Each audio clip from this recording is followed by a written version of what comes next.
Distinguished guests, Professor Marci, dear colleagues and students, good afternoon. I'm very pleased to welcome you on behalf of Ilia State University. Thank you very much for joining us today and for making this public lecture at ISU possible. It's a great pleasure for us to host it. My special thanks go to the organizers of today's event, representatives of Dilemma.academy, implemented by the Borderland Foundation and supported by the Creative Europe program. Special thanks to co-organizers PEN Armenia and the Institute for Central European Strategy. Thank you very much for your great job. So before I give the floor to our dear speakers, let me say a few words about the importance of today's event or this public lecture series, not only for Ilia State, but for Georgia, which is a young post-Soviet democracy facing a number of challenges and problems, not limited only to the geopolitical ones. Georgia is now experiencing a highly challenging transitional period, I would say the maybe most difficult period of its post-Soviet history, in which almost all outdated Soviet systems, attitudes, and standards are still alive, unfortunately. But at the same time, the new modernized institutions and systems have started to develop, but they are very young and therefore have quite limited experience.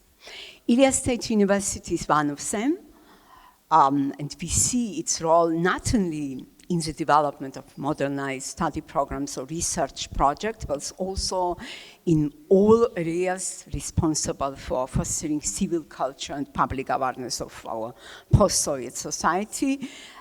We developed public spaces for critical discussions where the leading actors of civil society, first of all, and academia also have opportunity to discuss very sensitive issues of post-Soviet development and make them widely accessible to the public outside the university and not only within its small university professional groups. What we've seen since maybe 2024, not only on Tbilisi streets, but across almost in whole country, I think it is a result of confrontation between two societies, two systems, the old Soviet and the new post-Soviet ones. This is a kind of afterlife of totalitarianism in contemporary Georgia, if I may use your definition. And it remains the main challenge for us to define, to analyze, and rethink our Soviet legacy, and first of all, to learn from the experience of Eastern European countries, which is a main subject of Professor Marci's research. It is within this broader context, which I see the impact of today's lecture on rethinking of Václav Havel's legacy. And I will take the opportunity to thank Professor Marci for today's public lecture. She is a professor of intellectual history at the University of Toronto since 2025, well-known public intellectual, translator, author of fascinating books. She is a regular visiting professor and researcher at the Institut für die Wissenschaften von Menschen in Vienna. In spring 2025, together with Oksana Forastina, she organized a very impressive Kiev book arsenal. Among her books, I want to highlight here one in particular, Caveat and Ashes, and a Russian's generation's life and death in Marxist 1968. This book won 8 different awards and was shortlisted for different MOAs. Again, thank you very much for this great opportunity, and now the floor is yours. Thank you. Marci, just one minute. Kamarjova, in the name of Dilemma Academy, I would like to express our great joy and gratitude to Ilia State University for partnering with us and hosting us here. And just would like to say 2 sentences about Dilemma itself, which is a very special academy actually born here in Georgia almost 3 years ago, born out of a need for space which we can share between Central Europe, the Caucasus, and the Balkans, out of a need to express solidarity, to together think and act as a newly formed community. It was established, and it's still carried on by the group of writers, intellectuals, artists, activists from Georgia, Armenia, Ukraine, Poland, Lithuania. And the thing about us is that it's a mobile academy. So we keep traveling. We meet in different places and spaces. We meet with different communities, discussing the most important current dilemmas. And this time we are in Georgia to discuss the dilemma of the responsibility of people of culture and people of social engagement. And that's why it is so important for us also to engage with Georgian audience. And this event, thanks to the Ilia State University, is an opportunity for us to have this conversation with you. So thank you so much for coming, and I wish you a great lecture and discussion later.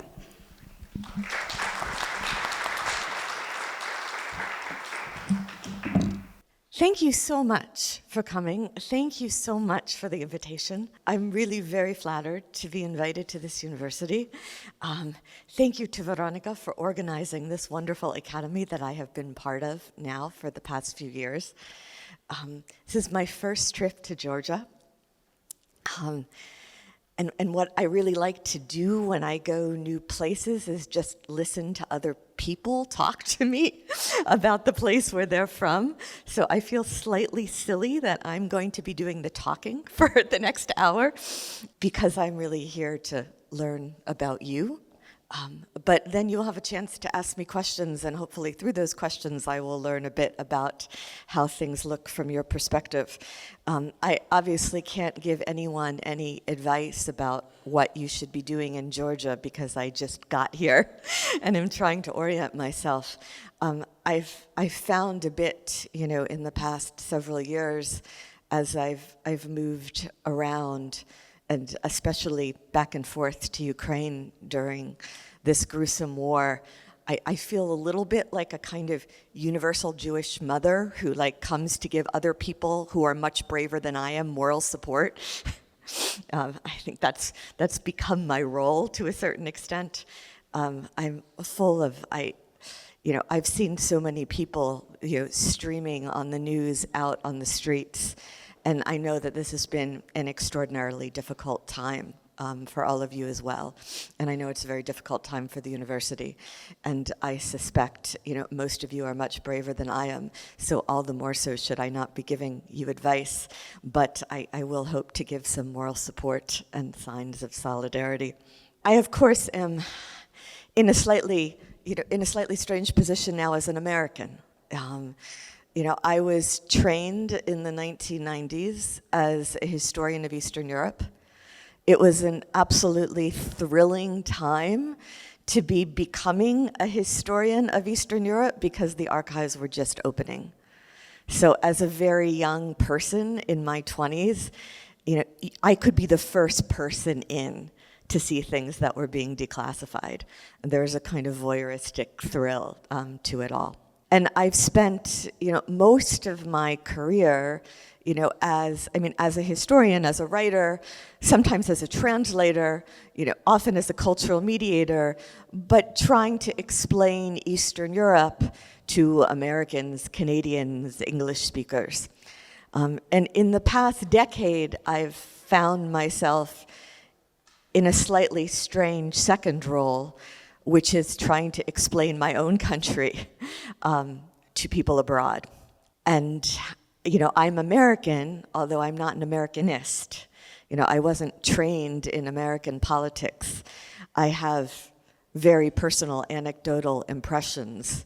It's wrenching, you know, and heartbreaking for me to watch my own country kind of descend into fascism. And a lot of my observations and insights about my own country come from my slightly strange perspective of being an American who has spent my whole adult life hanging out, you know, in the former communist world. So it's a slightly strange perspective I come to you with. And I see things in some ways, you know, as watching my own country, I see Putinism kind of juxtaposed with Trumpism.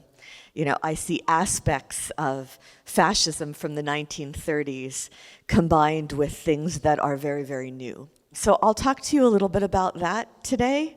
And then, you know, I want to talk to you about a text that has stayed with me for my whole career and has been one of the most important texts I continue to read and reread, both alone and with my students, and that is Václav Havel's The Power of the Powerless. And I think, well, those of you who are students now might not have yet had this experience, and those of you who are closer to my generation, I'm sure, have. There are phases we all go through in life of kind of very intense reading of certain authors and certain thinkers. And then there are also certain authors and certain thinkers I feel like I come back to again and again and again.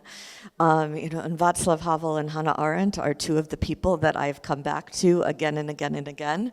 And so this talk will be inflected by that, you know, what it means for me to be thinking through this literature now, you know, in very different circumstances from the circumstances in which I first read these texts in the early 1990s.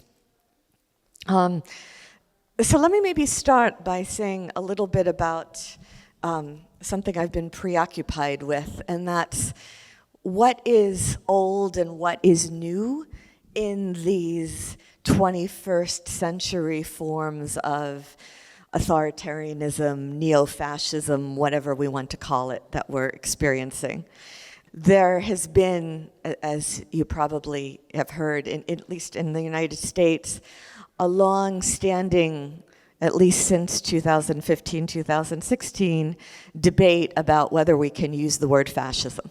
Can we use the word fascism to talk about, you know, what is happening in the United States? Can we use the word fascist to talk about Donald Trump, to talk about what happens to the Republican Party? You know, and one thing I like to talk to my students about is the way in which historians use these categories and concepts. You know, we have these categories and concepts. You know, we talk about fascism, authoritarianism, totalitarianism, genocide, concentration camps, imperialism, colonialism, you know, and of course, no two historical instances are ever exactly the same. Nevertheless, I think we need concepts and categories in order to mediate between the singular and the universal. It's part of what allows us to process reality. For those philosophers out there, I think of using these kind of political, social concepts, historical concepts, the way Kant talked about intuitions and concepts. Or Kant says that concepts without intuitions are empty and intuitions without concepts are blind. That we need these categories, you know, like different kinds of lenses we put on in order to help us process the reality, to use as hermeneutic and heuristic devices, but we shouldn't fetishize them. So I try not to fetishize them.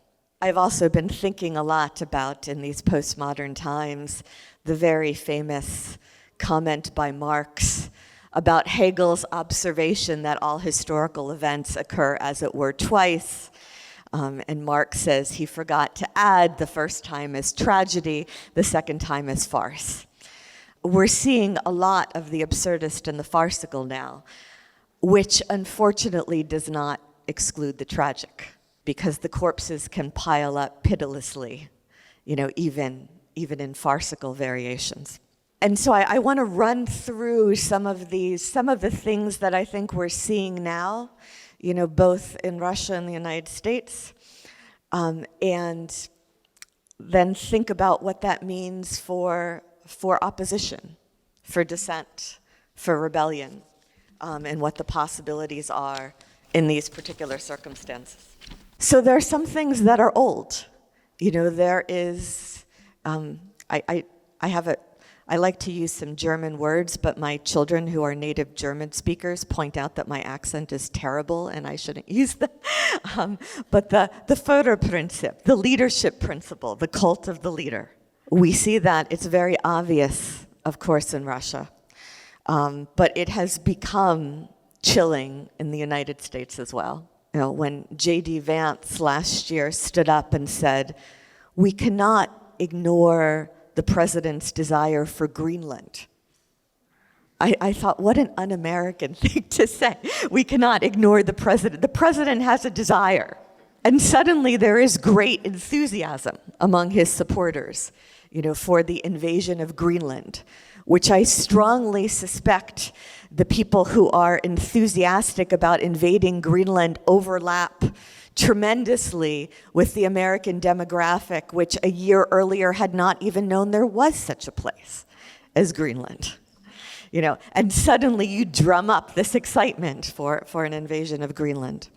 You see other things that we know not only from Soviet times, but from Tsarist times. And one of them is the phenomenon captured by the Russian word proizvol, which we don't have in English. This kind of arbitrariness that is always already potentially tinged with tyranny, if not terror. It's something that I think Black Americans have long understood, but white Americans have not.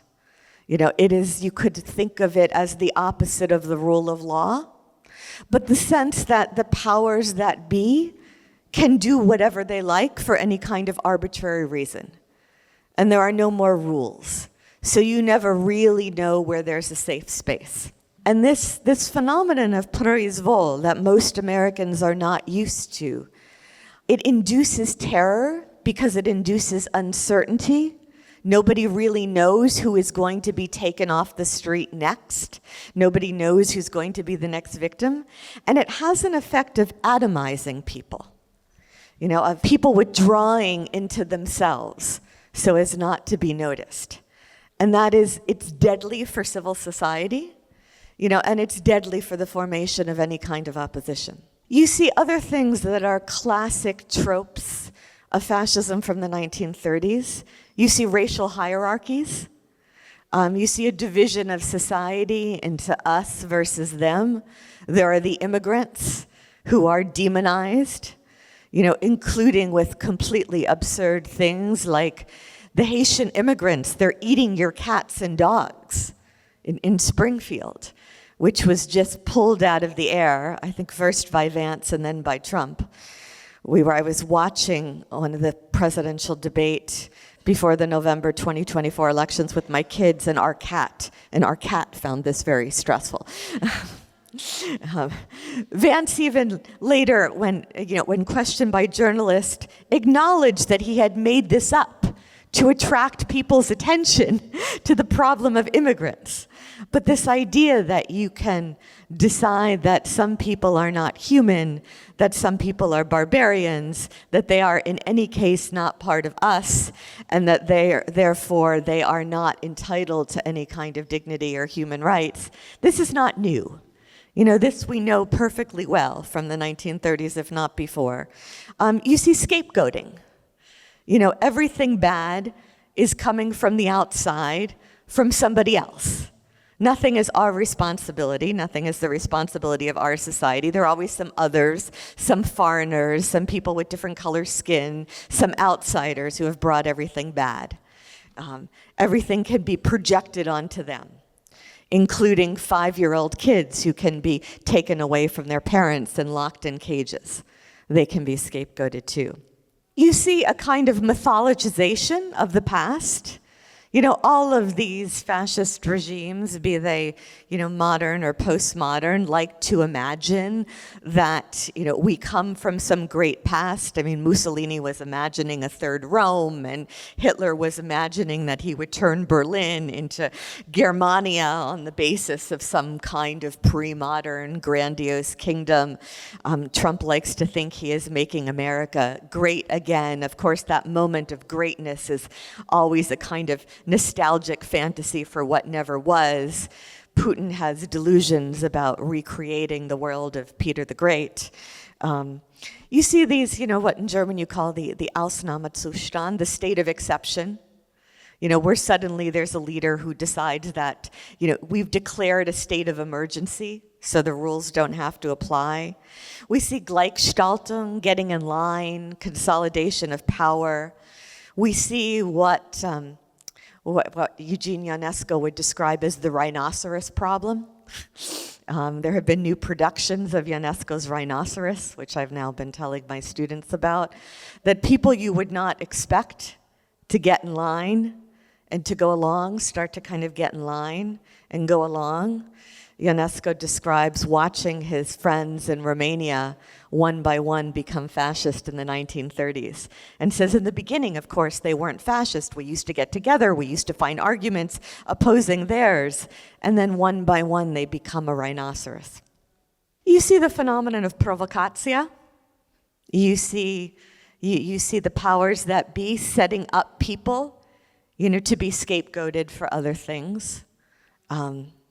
You see the corruption of language. After Trump was elected the first time in November 2016, I changed all my syllabi and all my teaching plans. And I thought, okay, all my students now are going to go back. We're going to go back and we're going to read the most classic works from 20th century totalitarianism. We're all going to go back and read Arendt's Origins of Totalitarianism, and we're all going to go back and read Victor Klemper's Language of the Third Reich.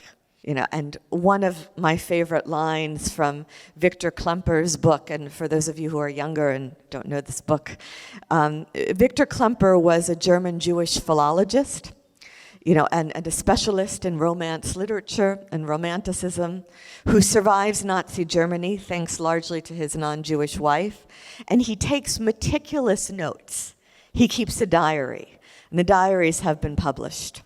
And he then writes a book called Language of the Third Reich, in which he analyzes the language of Nazism, what Nazis have done with the German language and how that has infected people's thinking.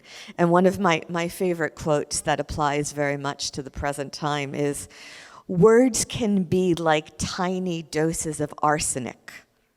They are swallowed unnoticed, appear to have no effect. And then after a little time, the toxic reaction set in after all." And I think about that a lot. The words can be like tiny doses of arsenic, how we start referring to people, as animals and as enemies, and as subhuman. We also see the phenomenon of the step by step, the things that happen gradually, that we would never accept if they happened suddenly, but like the frog that you put in the water that is gradually heated until it's boiling, you go step by step by step. The Austrian president, Alexander von der Bellen, several years ago at an event commemorating the liberation of Auschwitz, said, "Auschwitz ist nicht vom Himmel gefallen." Auschwitz did not fall from the sky. It didn't happen overnight. It happened step by step by step. You see, somebody just told me he was teaching Hobbes today. You see the phenomenon that Dostoevsky describes in The Grand Inquisitor, the overcoming of freedom on behalf of happiness, for nothing has ever been more insufferable says the Grand Inquisitor to Jesus in Ivan Karamazov's parable. Nothing has ever been more insufferable for man and human society than freedom, the desire to escape from freedom. One of my favorite lines from Adorno and Horkheimer's Dialectic of Enlightenment, which is, of course, written in a much more awkward and messier and difficult to parse language than Dostoevsky, but they make this point by saying, the strain of holding the I together adheres to the I in all stages. The difficulty of holding the self together. And the temptation to lose it has always been there, along with the blind determination to maintain it. And this desire to escape from the self, together with the desire to assert the self, the Czech philosopher Jan Patočka describes, again in much better language than Adorno and Horkheimer, because Patočka is a much better writer. Patočka says there must be something in the human condition that attracts us to alienation, that attracts us to alienate the self from the self, that tempts us to part with our own self. And then the last thing I want to mention that is not new is the phenomenon that we know from 20th century totalitarian regimes, that they have a way of implicating everybody. They have a way of taking away any kind of neutral, innocent space, so that in order to live at all, you have to participate in the very system that is oppressing you. You know, and that's something that I find it's hard for Americans to get their minds around. And it's something that took me a long time to get my mind around, but I think is central to understanding the 20th century experience, and I think it's central to understanding what's happening now as well. And with that, I want to talk a little bit about Havel's essay, The Power of the Powerless. I don't know how many of those of you who are younger know that text, so I'm going to kind of walk through it, and hopefully those of you who already know it well will forgive me for rehearsing it again.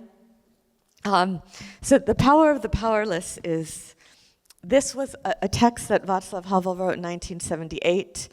It was dedicated to the memory of the great Czech philosopher Jan Patočka shortly after his death. And it was occasioned by a meeting between Václav Havel and Adam Micnik on a mountain named Śnieżka on the Czechoslovak-Polish border. And it was the first meeting between two of the great thinkers of that period. And as an intellectual historian, I love these moments of meeting because history always moves when people encounter one another. The Polish philosopher Józef Tischner has a whole philosophy of the spotkania, the encounter, what it means when people encounter one another. So we have this essay thanks to this encounter between Havel and Adam Micnik, and Adam is still very much alive, and both of them have been inspirations to me.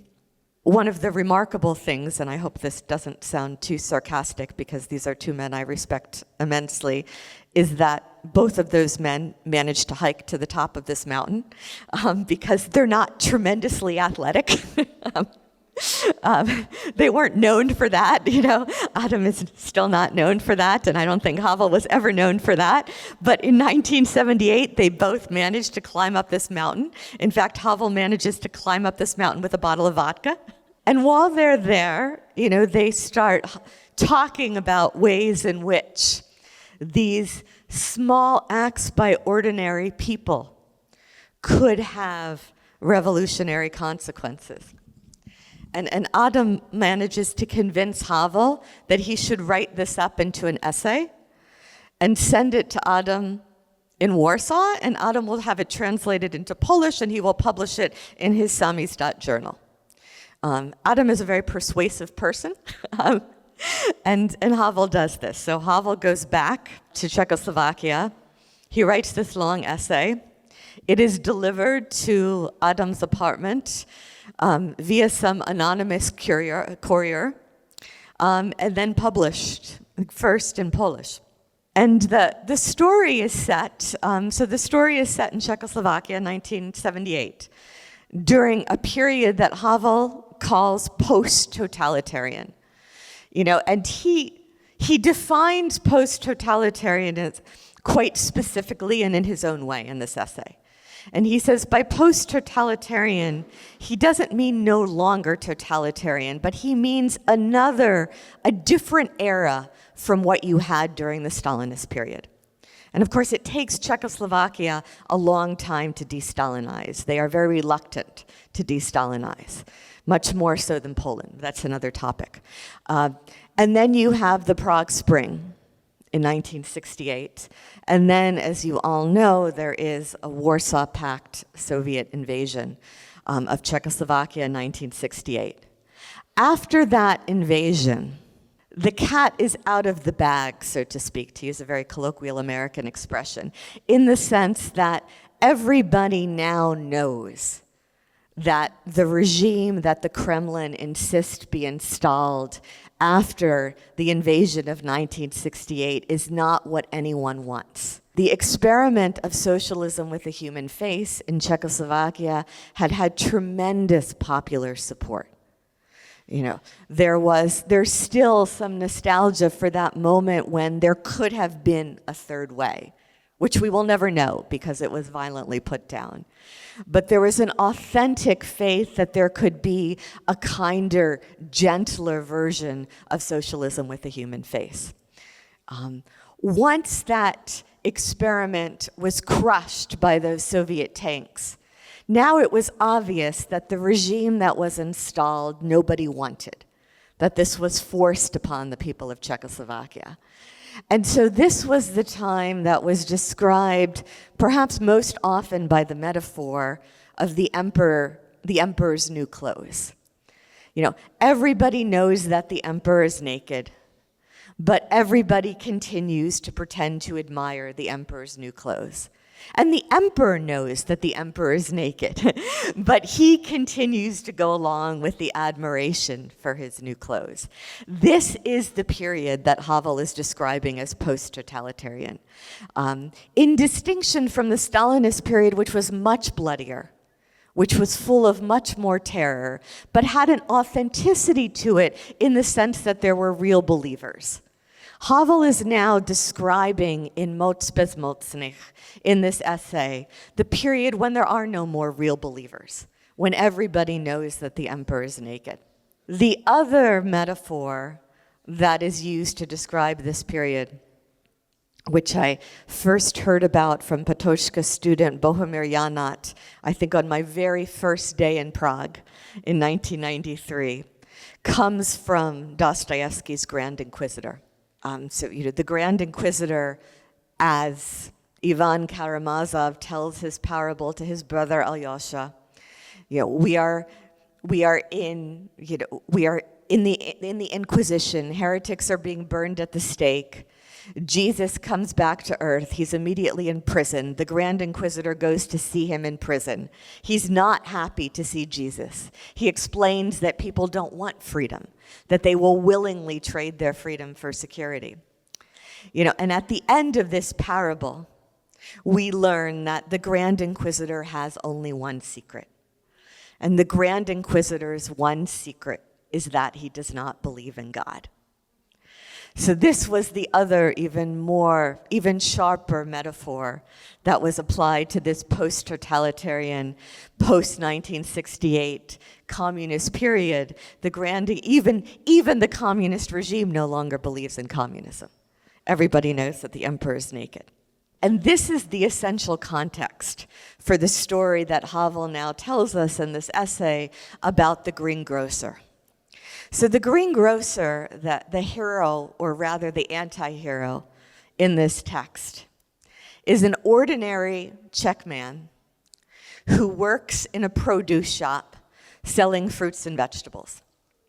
And every morning, he goes into his shop and puts the sign in the window next to the carrots and the onions saying, "Workers of the world, unite." And Havel says, why does he put the sign in the window? Is it his sincere, spontaneous desire to tell all of his customers and everyone who passes by about his great enthusiasm for the socialist future? And Havel says, no, of course not. The greengrocer doesn't believe in the slogan of the workers of the world uniting. The customers don't believe in the slogan. No one who passes by believes in the slogan. Even the communist regime and its members no longer believe in the slogan. And the regime knows that the people don't believe. And the people know that the regime knows that they know. And everybody knows that everybody knows. But nevertheless, everybody goes on pretending. And Havel says, well, why does he do it? Why does he put that sign in the window that no one believes in anyway? And Havel says, well, what else can he do? What choice does he have? Suppose he takes the sign down. Suppose one day he hides it, at the bottom of a box of rotten tomatoes, let's say. What would happen? Well, Havel says, somebody could inform on him. He could be questioned by the police. He could be detained. He could be interrogated. His children could lose their right to a university education. His permission to go on holiday with his family could be withdrawn. In fact, all sorts of trouble could ensue for the greengrocer if he were to take down that sign. And Havel says, well, why? Why would he encounter so much trouble for taking down a sign that nobody believes in anyway? And Havel says, well, it seems that despite that nobody believes this, nevertheless, that sign is very important to the regime. In fact, if one day all the greengrocers take down their signs, that would be the beginning of a revolution. Therefore, Havel says, the greengrocer is not so powerless after all. Because he is powerful, he is also responsible and therefore guilty, for it's the greengrocers who allow the game to go on in the first place. And Havel says, in this post-totalitarian system, the line between victim and oppressor runs de facto through each one of us. For each of us, in his or her own way, is both a victim and a supporter of the system. And so you see a couple things here. One of which is that the greengrocer is living in a lie. But in fact, the greengrocer is living in two lies, in two levels of lies. The first lie is the lie he's telling to everybody else, which is that he believes in the socialist future. And that's a lie he's aware of. He knows that he doesn't believe. And he knows that other people don't believe it. But he's telling that lie to others nonetheless. The deeper lie, and the one that Havel is more concerned about, is the lie that the greengrocer is telling himself. And for those of you who've read Sartre, this is what Sartre, the French existentialist, would call mauvaise foi, would call bad faith, which really in English, bad faith doesn't quite capture mauvaise foi. It's the literal translation. It's more self-deception.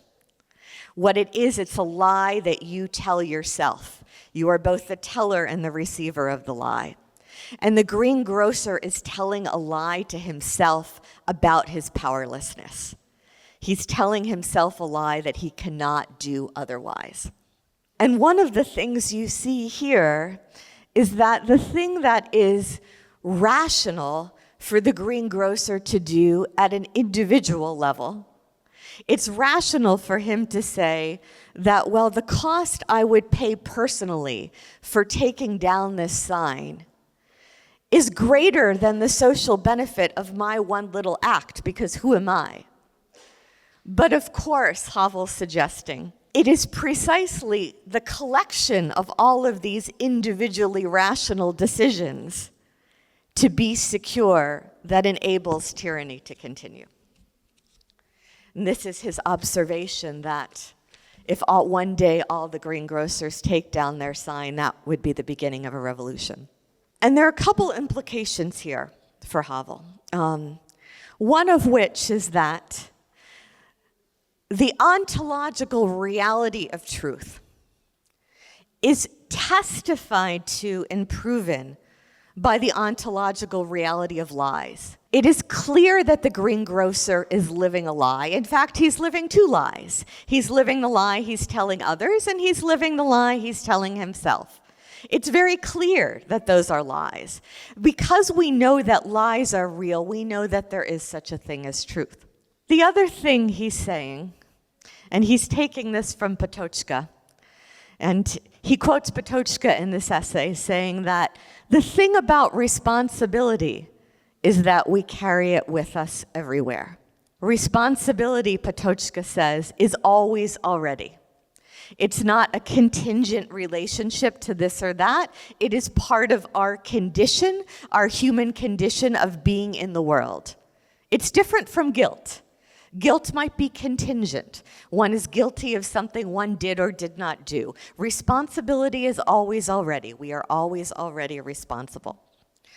And Havel is trying to suggest here both a conviction that there is such a thing as truth and an insistence that responsibility is always already with us, and that what it means to be a self, to be a human subject, is to take responsibility for truth.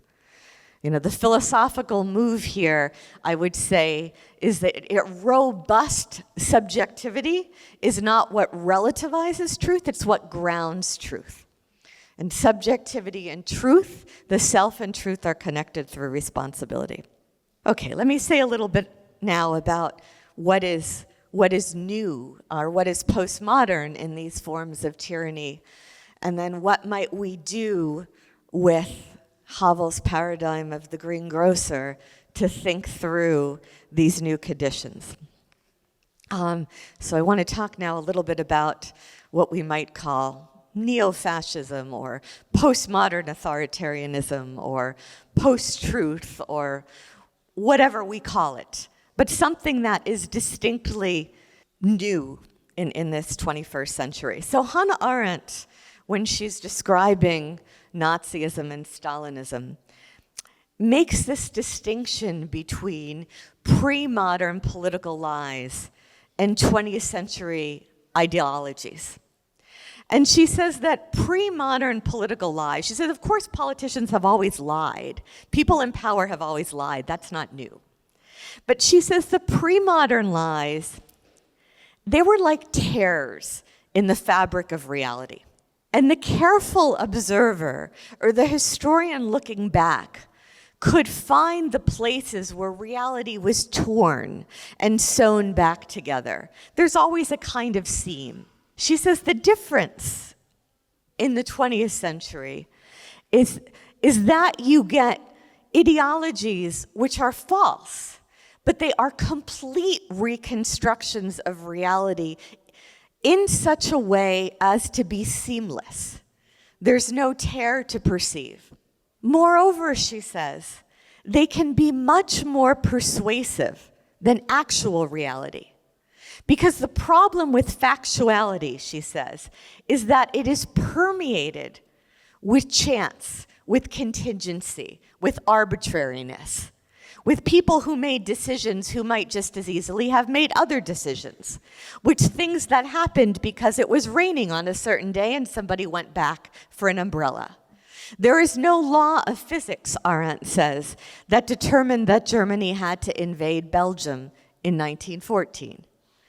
All of these facts, factual truth, she says, as opposed to rational truth, as opposed to laws of physics or laws of mathematics, like 2 + 2 = 4, factual truth, she says, always bears the vulnerability of its original contingency. Many things happen that seem like they ought not to have happened due to chance, to coincidence, to stupid decisions people made. And she said, so 20th century ideologies, when they reconstruct reality, can make things much more logical than they ever were in reality. They can make things coherent and consistent. They can explain all events as being examples of laws. What we have today, and what I've been trying to get my mind around really for the past 10 years, and I'm not sure I've completely understood it, but I keep having these conversations with interlocutors and colleagues in different parts of the world, hoping I will come to some kind of greater understanding, is that we have these tyrannical regimes that don't seem to have any kind of eschatological or teleological ideology at all, that are based not on giving us a vision of where we are going and some kind of utopian future, but are not even giving us a new holistic truth, but rather on undermining the notion that there is such a thing as truth at all.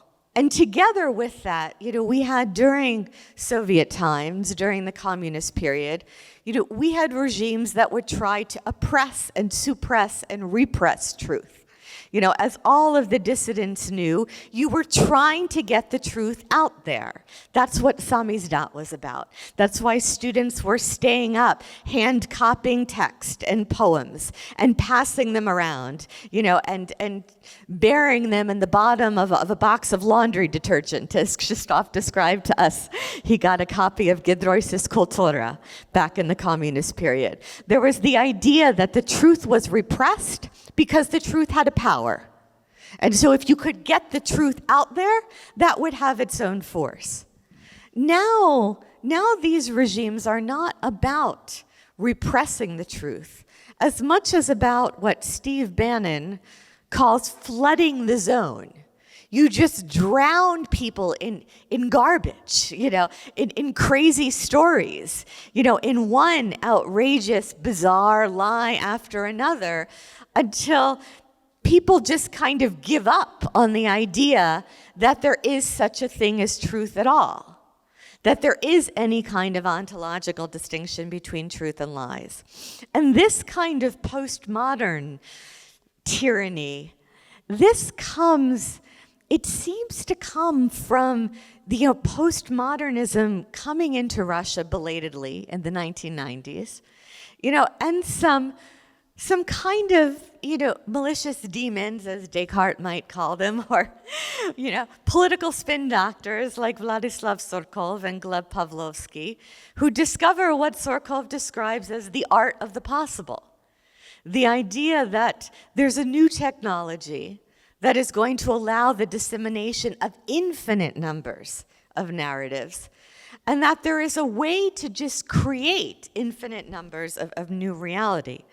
Gleb Pavlovsky, who I think at the end of his life, for the last several years of his life, becomes quite remorseful about the role he had in bringing Putin to power, and starts giving lots of confessional interviews that you could describe as kind of obnaženie prioma, this kind of laying bare of the device, in which he explains how he did what they did. And one of the things he says is that the main difference between propaganda in the Soviet Union and the new Russia is that in Soviet times, the concept of truth was important.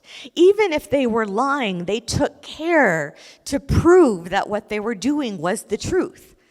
Now no one even tries proving the truth. You can just say anything now. You can create realities. It's all just theater, Gleb Pavlovsky says. It's all just theater for a world audience. And there's no ideology involved. There's just a sistema. There's just a system. There's a system and there's dialki. There are deals and deal making. And there's no ideology involved because there cannot be. Because it's all just a kind of nihilistic creation of an infinite number of alternative realities. And he confesses that he took pleasure in kind of sculpting this formless political matter. There's a kind of mad scientist, aspect to it. And I think we saw this, it exploded for me, I think first in 2014. And especially at that moment in late February, March 2014, where there's a climax of the Maidan and a sniper massacre, and then suddenly you have these little green men, who show up on the Crimean Peninsula to illegally annex it.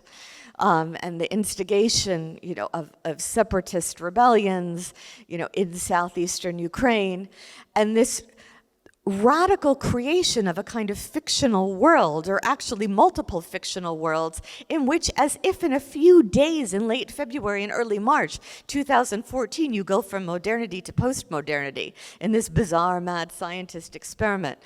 And then you might remember in July 2014 when the Malaysian Airlines flight was shot down. And that was a moment at which, it seemed that one could just establish that, it was clear that, that was a Russian Buk who shot down that plane, and 298 people, all 298 people on the plane were killed.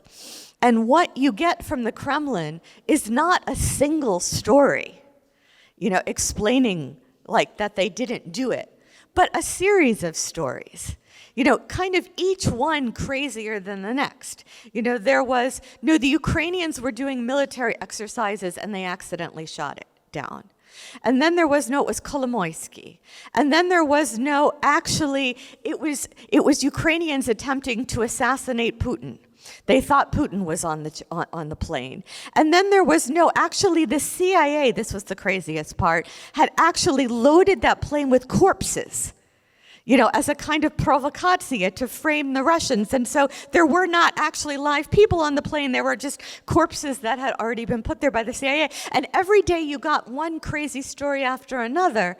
And so you just kind of give up on trying to figure out what happened. You're flooding the zone with stories. And when Trump then came on the scene, some year and a half afterwards, so many of my American friends and colleagues, when they saw this complete disconnect he had from empirical reality, they thought this is a joke. And people were disturbed. But there was a sense that it wasn't really serious, that it couldn't possibly be really serious, because this kind of unhinging from factual reality couldn't possibly be taken seriously.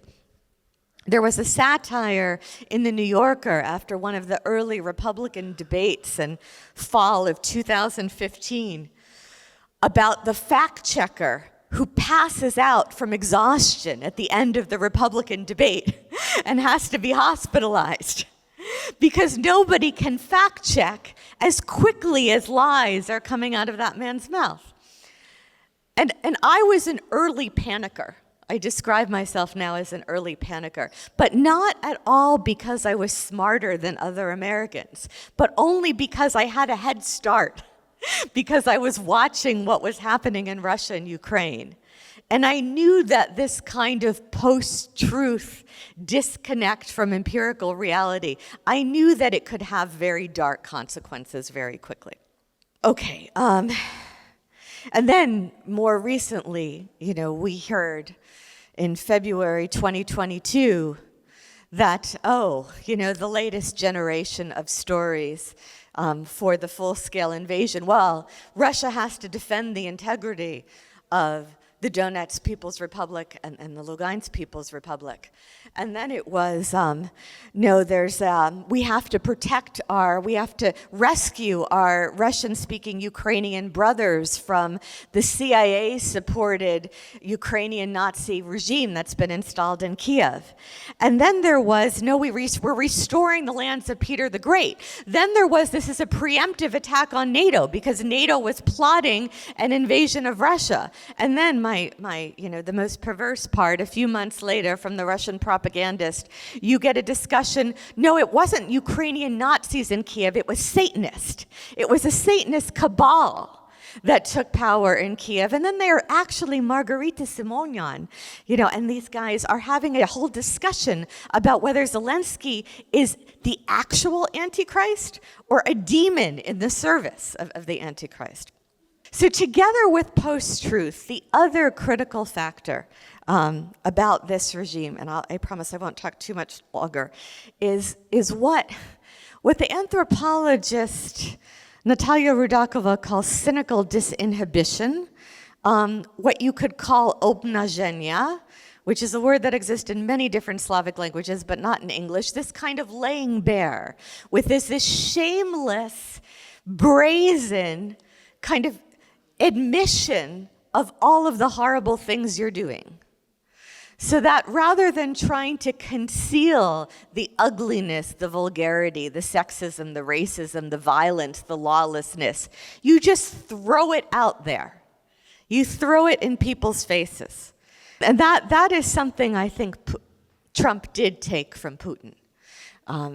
He responds when he invited the Crown Prince of Saudi Arabia, Mohammed bin Salman, recently to the White House. And as you might recall, Mohammed bin Salman was the person who his intelligence services has determined was responsible for the murder of Jamal Khashoggi, the Saudi Arabian journalist writing for the Washington Post.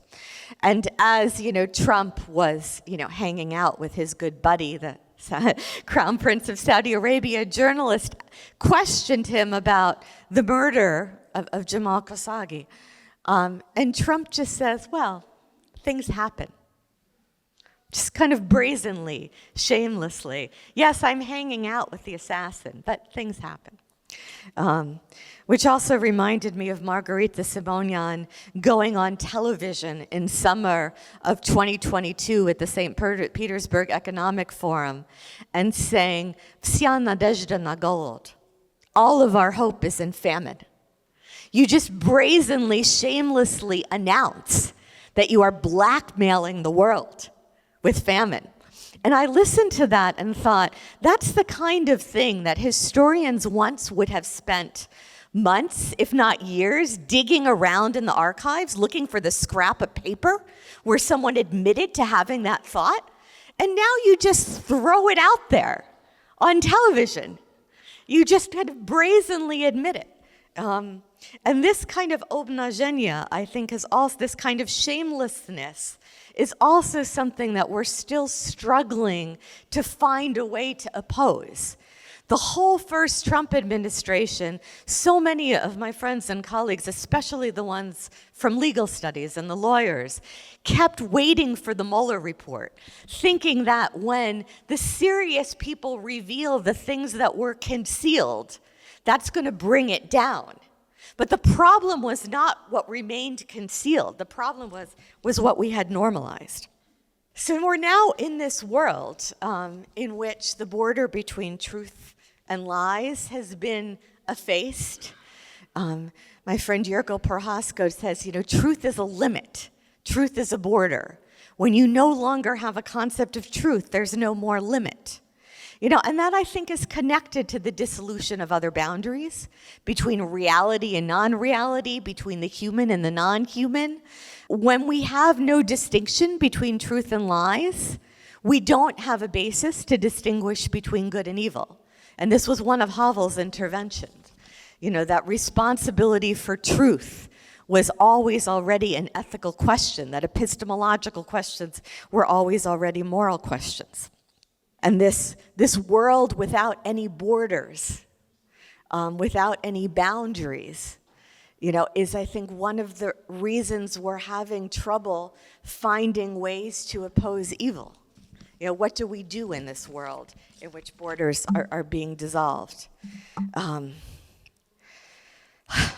My philosopher friend in Kiev, Konstantin Sigov, describes what was coming from Putinism as nihilism made systemic. This world without distinctions in which nothing means anything. So let me just say a couple things, and then maybe we can think together about what dissent means today. When Havel is talking about the Greengrocer, he's describing a world 10 years after the Warsaw Pact invasion of Czechoslovakia, in which everyone has kind of normalized. In fact, it was called normalizacja. The Kremlin called it normalizacja, the normalization regime, this return to normality. And then the second form of normalization, everyone normalized this world of lies in which you went into your shop and put the sign in the window. And one thing I think about a lot today is that the remarkable human ability to normalize the abnormal, is simultaneously the source of both our resistance and our complicity.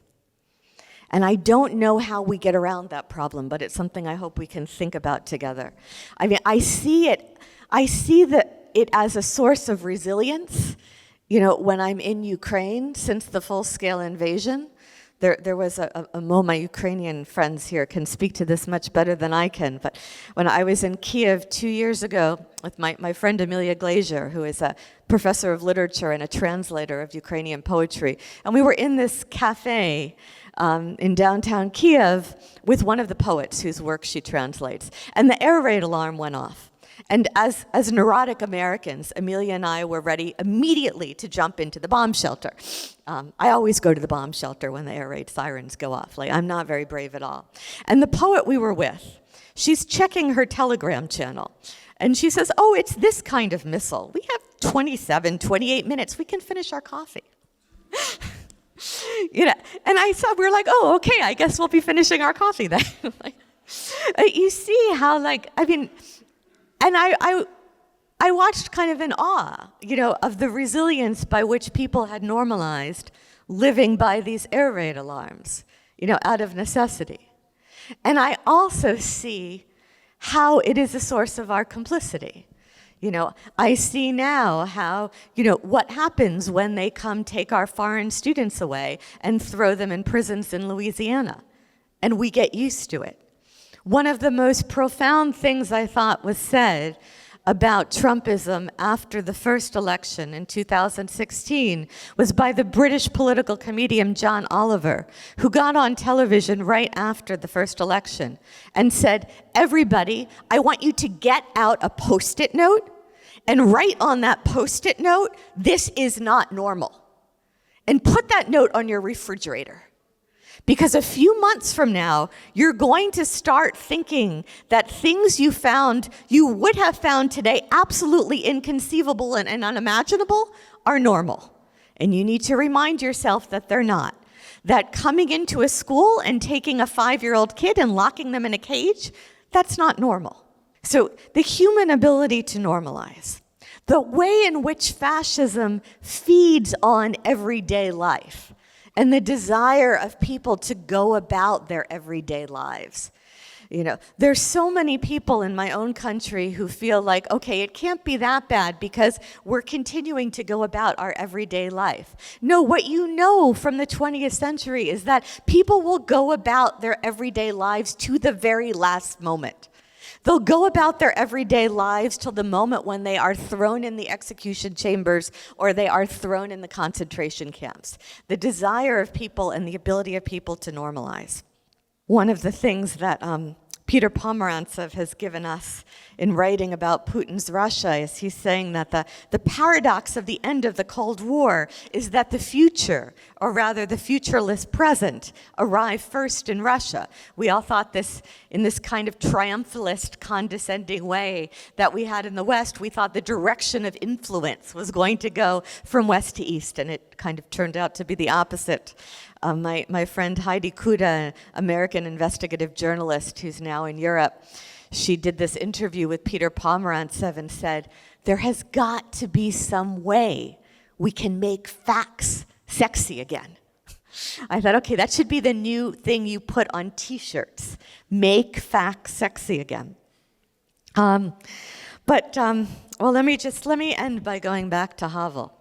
And Havel's idea of taking responsibility for truth and what it means to be a human subject, to be a self as opposed to an object or a plaything of the powers that be, is to take responsibility to truth.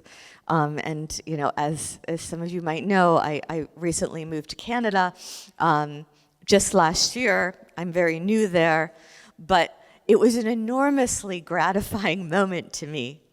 So let me first say, I have made all my students, first at Yale, where I taught for almost 20 years, and now at Toronto, I make all my students read The Power of the Powerless. I've made all my students read The Power of the Power list, for more than 2 decades now. There was a joke at Yale that I wouldn't let anyone graduate without reading The Power of the Power list. And it was seen as a kind of somewhat obscure, niche, Czech dissident text. And this year, when I watched the Canadian Prime Minister stand up at Davos, and tell the story of the Greengrocer, it was enormously gratifying. I felt completely vindicated. And moreover, I felt like he told the story very much in the Havelian spirit, at a moment when I felt like, what is wrong with Europeans for not seeing what is going on in the States, for thinking that they could somehow humor this man, or flatter his narcissism, or finesse this administration, or pretend that something is normal that's normal. And Carney stood up there in Davos and said, okay, everybody, it is time to take down the signs. Okay, thank you.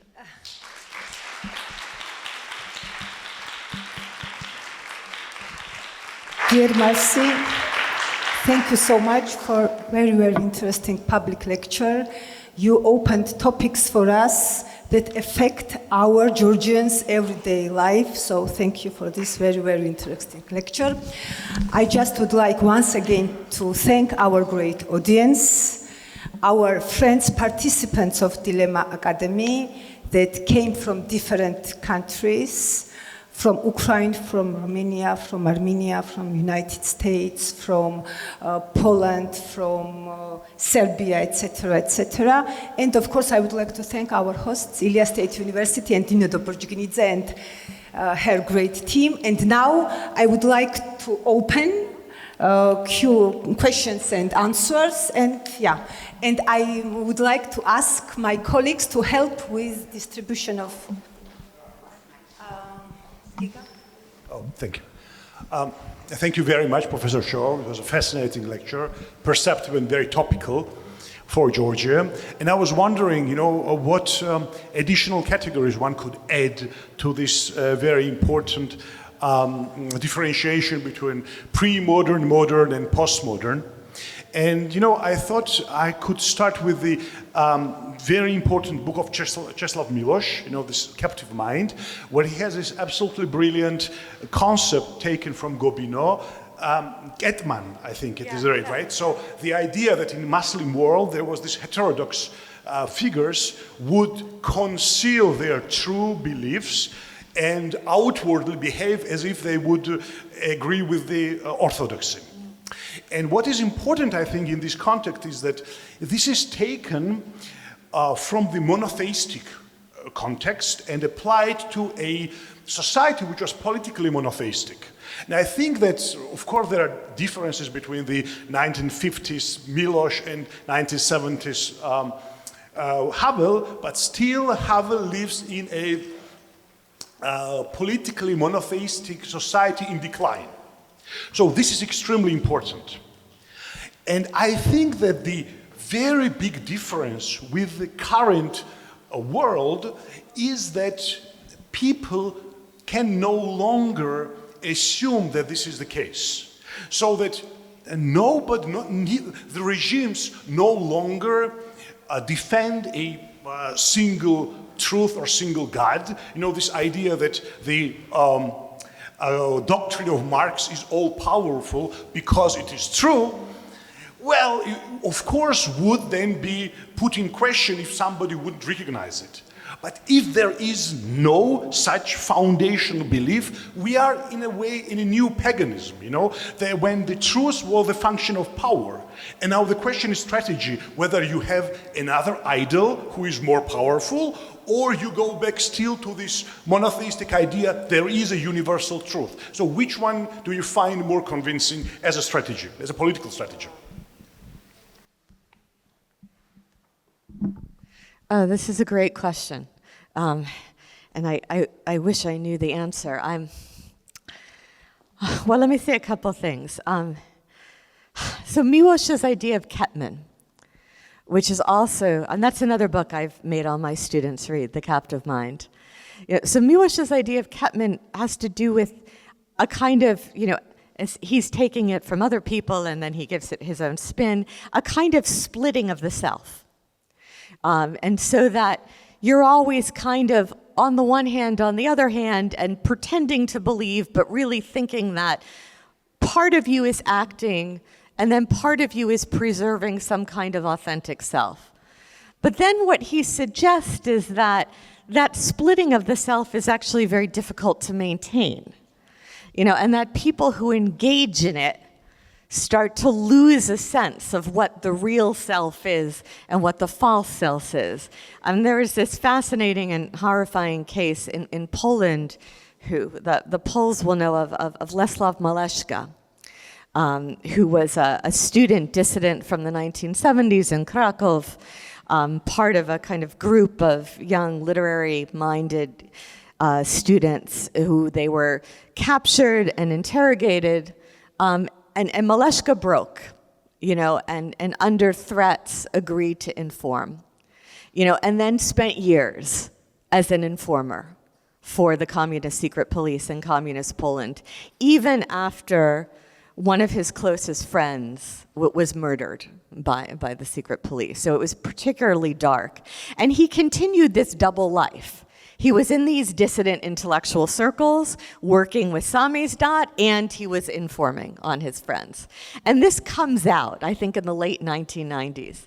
And the filmmaker Anna Ferens does this interview with him.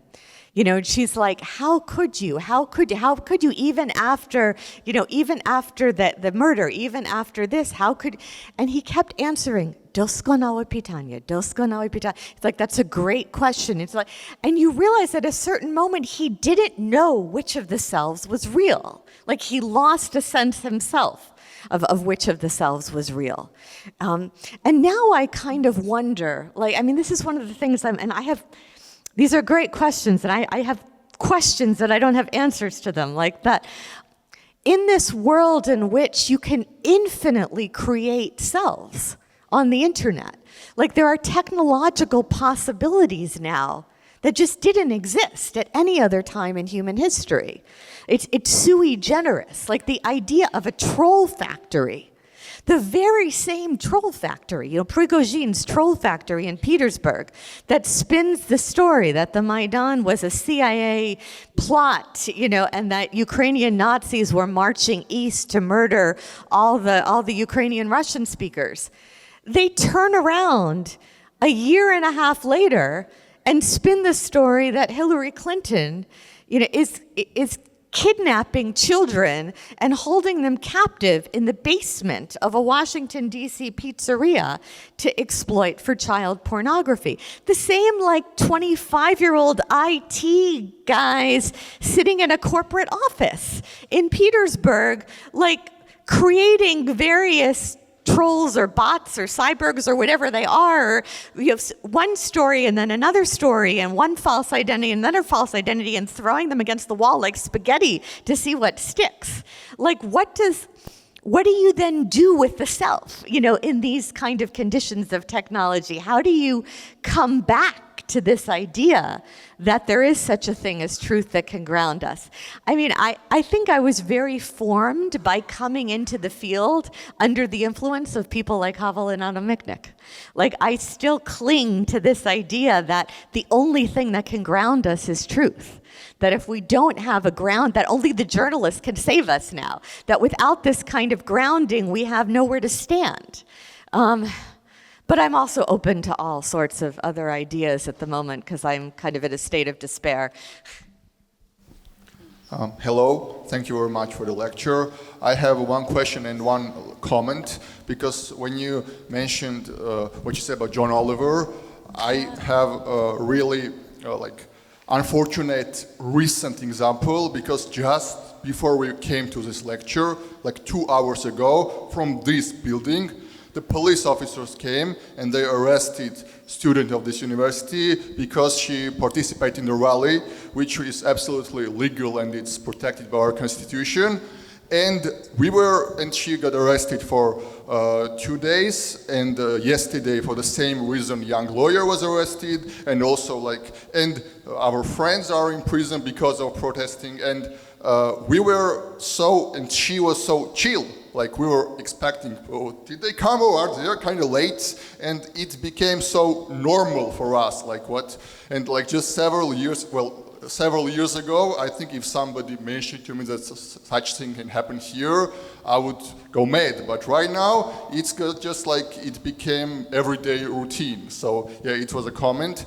And the question, you were talking about 1990s and about Russia, and I think that if we compare, and back then traditional media were the main source of information, and I think if we compare traditional media in 1990s in USA and Russia, I think that the main difference was that in USA there were some kind of professional rules and traditions and boundaries, and in Russia or other post-socialist countries, it was just pure talent, but no professional boundaries, so it was mainly propaganda. And that's when you talk about post-truth. So it was in Russia even in 1990s. But now we see that it came to Western countries too, and into the United States of America. Would you say that one of the main reasons is that in social network era, traditional media's got much, they lose audience, they're not as influential anymore, and maybe that's one of the main reasons why this post-truth came to Western countries too? Thank you. Yeah, these are also great questions. Okay, and this is heartbreaking about how students get used to their friends being arrested.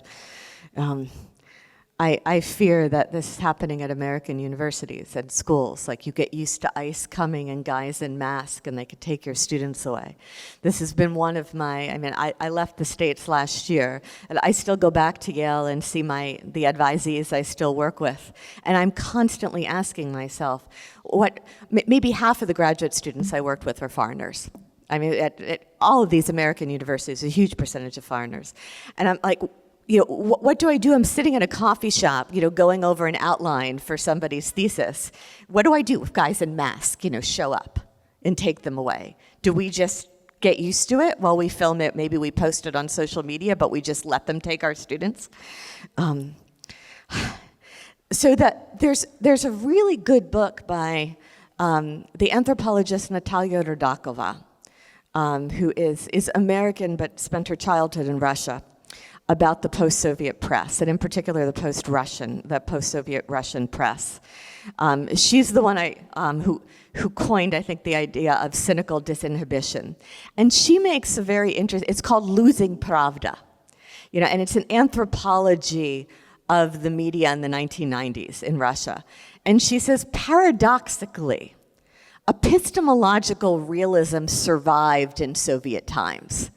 Maybe through this kind of panimania, this poluslova, or reading between the lines, but people still believe that there was such a thing as reality. She said it really only breaks in the 1990s. With this lawlessness and the introduction of money, and journalism becomes like a kind of form of prostitution, and the kind of the wildness of the 1990s. And it's an interesting question of how that comes to America. One of the things about being a historian is that you can describe how things happen, but you can never decisively determine causality because you can't do a control study on real life. But certainly, when I was back in the Stone Age, when I grew up without internet, when I was, I always wanted to be a writer. And when I started even writing for newspapers as a teenager, you had to type something out on a typewriter, and then, you printed it, and then you typed it, and then maybe you retyped it, and then you put it in the mail, and you sent it to an editor, and then maybe the editor edited it, and you got it back, and there was a process. It wasn't just any random thought that came into your mind drunk at 3 a.m. could immediately be broadcast to the whole world. The very structure of the situation meant that not anyone could broadcast to the whole world anything at any time. It wasn't that easy. To pretend, if you wanted to create a fake newspaper, it would not be very easy, to create fake news. Where would you get newsprint? Where would you get a printing press? Where would you get, now any teenager can create a fake news site on the internet. There's no barrier to entry, you know, and so exponentially, the expansion of the possibility of these false stories, it's never in human history been the case. I mean, it really is, I think, one of these situations that Hegel describes as quantitative changes become qualitative changes. Changes in scale become changes in kind. Because the sheer possibility for infinite numbers of alternative narratives to spread around the world instantly has never before been possible. And so I feel like we're playing catch up. You know, and it's a moving target, right? Because like the technology changes faster than we can get our minds around it. I maybe start with bragging a little bit that I start my post-Soviet career as publisher of Václav Havel's Power of Powerlessness, and it now is published 3 times in Georgian already, so it's an important book for us. But the issue is about what dissident means, and it's a little bit relates to Giga's question. I mean, dissident is a relational term, basically, right? In Russian, inakamyslia, so you think differently from something, right? So you reject some kind of hegemonic narrative, as it were, established truth. And I would say that communist dissidents lived between 2 hegemonic narratives. One was that of Soviet propaganda and Soviet regime, which was very paradoxical hegemonic narrative in which nobody believed, right? So it was kind of empty slogans, basically. But there was another hegemonic narrative, which was Western liberal democracy, basically, that people like Havel or Michnik and us took for granted, basically. And we called it normality. There was normalization, which Soviet propaganda called post-Dubček period in Czechoslovakia, but there was this very central concept of normality for, people in Soviet Union, that the Western liberal democracy represents normality. And that also everybody knew, including Greengrocer. He also knew that that was normality, that was normal. And so basically, being a dissident was not so much about, intellectual insight, but about moral courage, right? That you don't put that sign of conformity, but recognize obvious truths. So you are just, are not afraid to be normal, right? And that was dissident. So you had that kind of strong reference point. So provided that, if that's true, then what kind of sense the concept of dissidence has today? Because is there any reference point in today's world? Because on the one hand, we have this, whatever, I'm frankly about a little bit skeptical about using F word, meaning long F word, not short F word, to applying it to Trump or populists, but whatever, but that populism is more about, presents itself as kind of protest movement against global liberal whatever narrative, right, against hegemonic narrative. And it's really, if there is anything really common between Putin and Trump, that's what is very common. They both expose that traditional Western liberal narrative as just a camouflage for power. So they are postmodernists, both of them, in that sense. And that's populism as a resistance movement. But if you go look at the other side, in Western intellectual left, then, it's presenting Hezbollah and Hamas as kind of, authentic truth or whatever. And when you live in between those poles, who are similar in rejecting that normality, which was normality for Havel and Michnik and me, in that system of coordinates what dissident means. So differently from what a dissident thinks. That's a great question.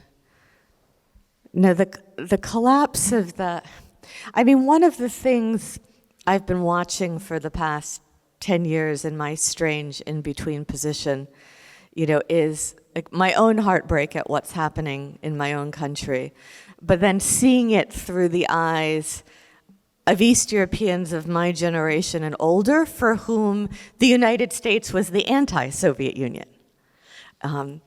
When there was that moment during the first Trump impeachment when Alexander Vindman from the National Security Council, who had been, the military officer on that phone call between Trump and Zelensky, that was where Trump tries to, blackmail Zelensky into producing dirt on Hunter Biden, and he testifies.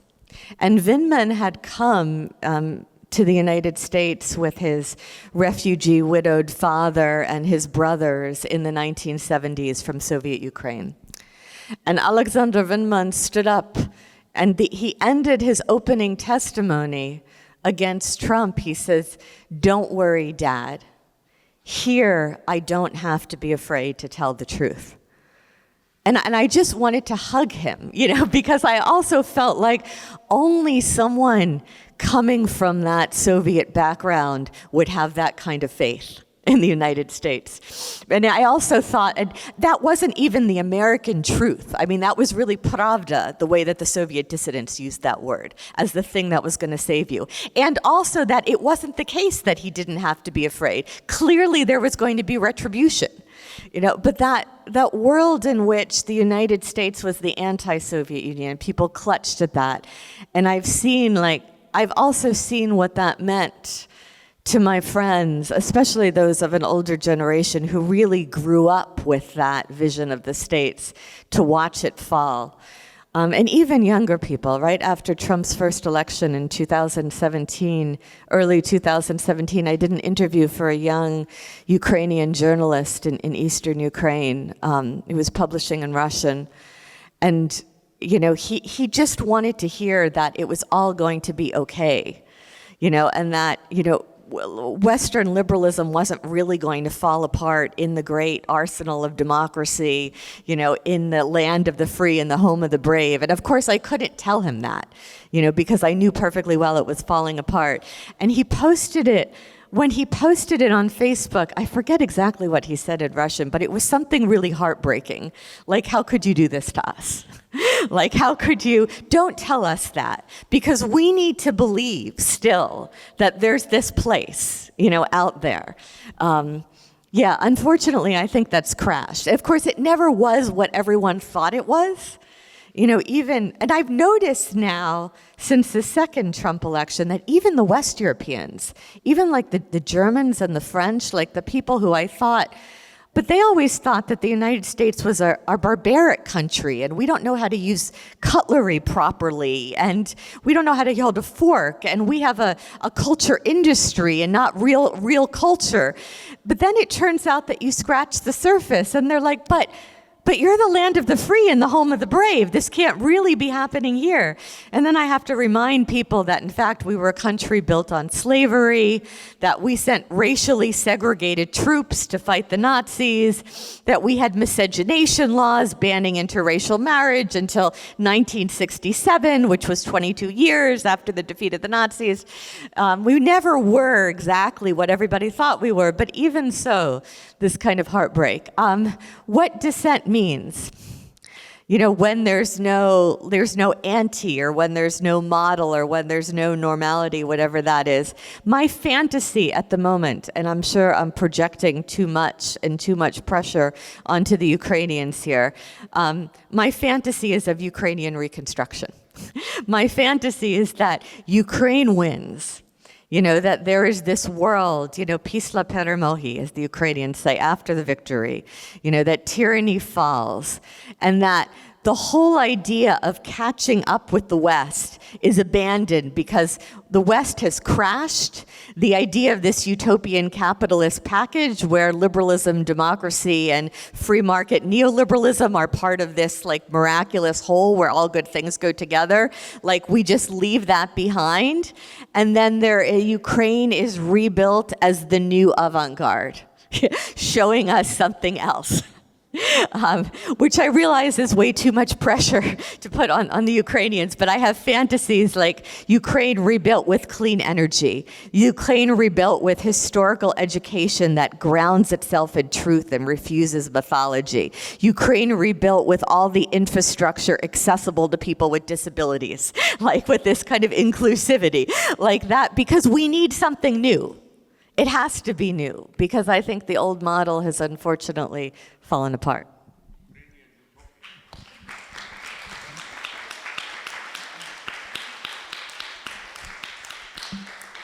Thank you very much. From a historian to a historian, we know that pantare, everything is changing. So we do not know how it will change, to the better or to the worse.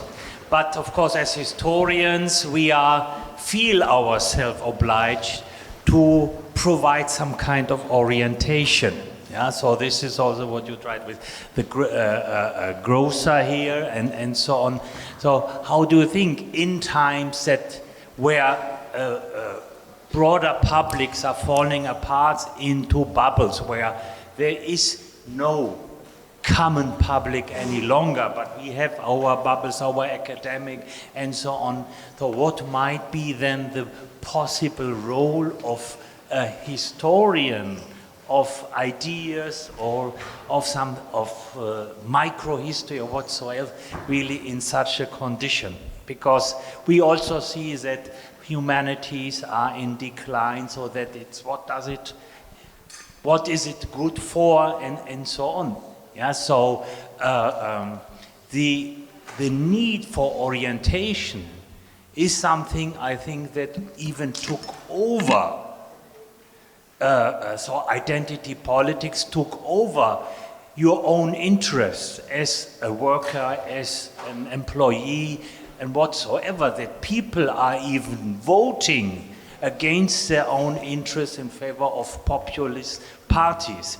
In Germany, and as I understood, you know German, Wilhelm Heidmayer, a leading sociologist from Bielefeld, was already warning about this development since the end of the 1990s.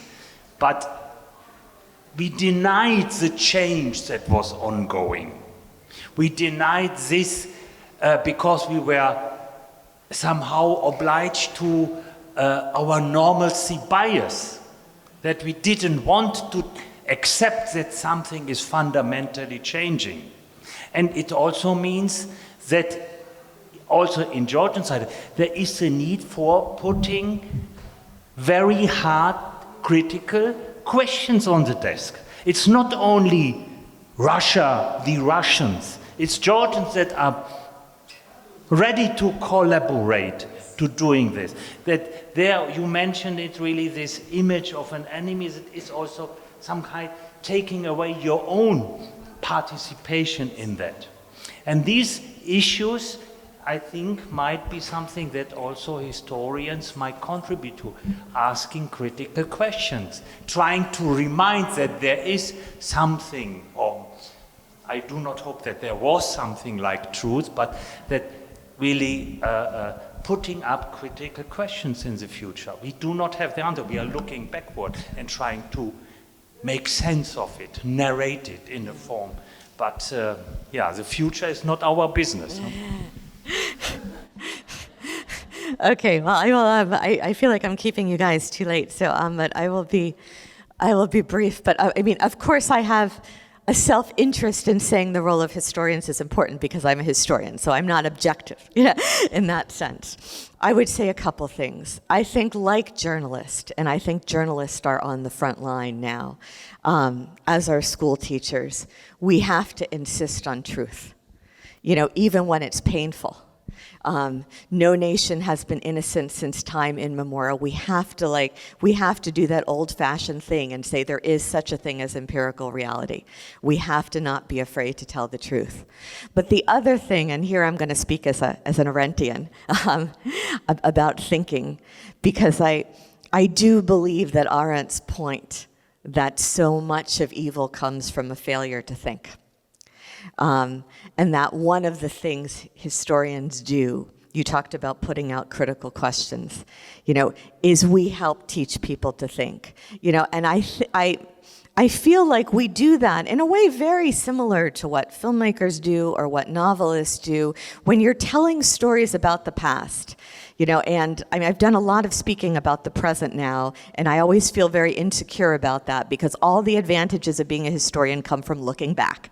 It's the owl of Minerva spreads its wings only with the falling of the dusk. It's only looking back that you really feel like you get to see what things were about.